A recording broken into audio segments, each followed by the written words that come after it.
Narito ang 5 bagay na sa tingin ko ay dapat laging nasa medicine kit ng inyong anak. Ako nga pala si Dr. Kat, I'm a pediatrician and a mom. Alam nyo, hindi po ibig sabihin na kailangan agad bigyan ng napakaraming gamot at ng antibiotics ang bata kapag nagkakasakit. Ang mga ibibigay ko po ay basic essentials na makakatulong sa pag-monitor ng kanyang kondisyon, pagbigay ng first aid at magpapagaan ng ilang simptomas. Number 1 on the list ay ang thermometer. Nako mga mommies, alam nyo ba kapag may sale, please, isa sa unan nyong i-add to cart ay ang thermometer. Kapag pupunta po kayo sa drugstore, bumili na rin kayo ng thermometer. Huwag nyo na pong hintayin na may lagnat ang bata bago po kayo maghanap sa inyong mga drawers at sa inyong medicine kit. Pwede po yung soft tip na digital thermometer o kaya yung forehead thermometer. Ang mahalaga, reliable ito at alam nyo po kung paano ito gamitin ng tama. And of course, please remember, dapat may baterya po ang inyong thermometer. Madaming beses po, mga mommies, nakakalimutan nyo yan ha. Wala na palang baterya yung thermometer nyo, kaya pag nagkasakit yung bata, hindi nyo rin nagagamit yung thermometer. Hindi rin po kasi sapat na hahawakan lang natin yung noo ng bata, tapos sasabihin natin na parang mainit po siya, parang may lagnat.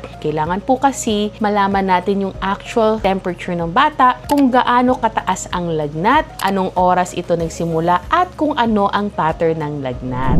Mahalaga din po ang thermometer para maayos nating ma-monitor ang bata at malaman kung simpleng lagnat lang ba ito o may ibang simptomas na kailangan nating ipatingin sa doktor. And number 2 on the list is yung saline nasal drops or saline spray, at isasabay ko na yung pang number 3 yung nasal aspirator. Pinagsama ko na po yung number 2 at number 3 kasi kadalasan ginagamit sila ng magkasabay kapag may sipon si baby o ang inyong anak. Napaka-useful po nito sa mga babies at sa maliliit na bata na hindi pa marunong suminga at barado ang kanilang ilong. Alam nyo, sa mga small babies, since hindi nga sila marunong suminga, mas madali pong gamitin yung saline nasal drops para po mabawasan yung congestion at barado ng ilong. Para naman sa malalaking bata, pwede pong gumamit ng saline spray. Basta po sundin nyo po yung age recommendation na nakalagay sa produkto. Pagkatapos po lagyan ng saline solution yung ilong ni baby, maaari itong sundan ng gentle na pag-suction gamit yung nasal aspirator. Makakatulong po ito para lumuwag ang baradong ilong at mas madali silang makahinga, dumede, kumain at matulog. Pero tandaan nyo po, dahan-dahan lang po yung pag-suction. Meron pong bulb aspirator, meron din po yung hinihigop ni mommy, no? Papakita ko po yun sa next video kung paano po ito gamitin. Huwag pong masyadong malakas o masyadong madalas yung pag-aspirate dahil pwedeng maka-irritate sa loob ng ilong ni baby.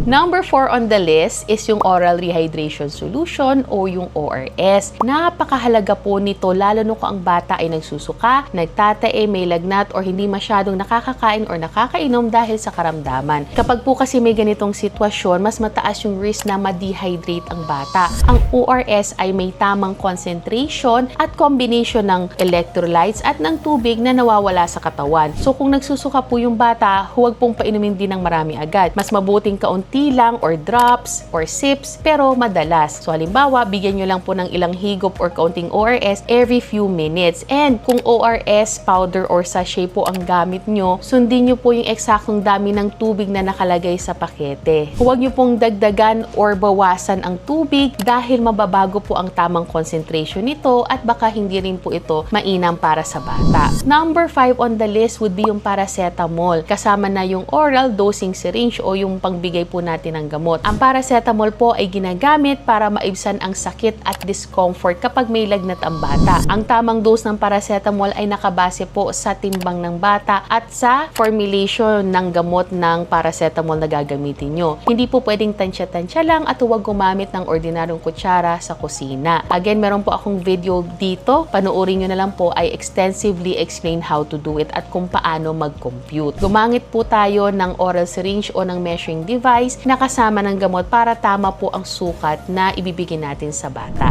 And of course, isang importanteng reminder po kung ang baby ay wala pang 3 months old at may temperature na 38 degrees Celsius or mataas, huwag lang po basta-basta bigyan ng paracetamol at obserban sa bahay. Kailangan siyang ma-check ng doktor. I-check din po ng doktor dapat ang baby or ang inyong anak kung siya po ay may mga red flags. Regular din po ninyong i-check ang medicine kit ng inyong anak. Tingnan kung expired na ang gamot, siguraduhin may label ang bawat isa at at ilagay sa lugar na hindi kayang abutin ng mga bata. Ang medicine kit ay para sa first aid at pagpapagaan po ng simptomas. Pero again, hindi po nito pinapalitan ang tamang pagpapatingin sa doktor, lalo na kung may warning signs or lumalala po ang kondisyon ng bata. Kung may mga suggestions or comments po kayo, please write it down below. Ito po si Dr. Rakat. Ingat po palagi.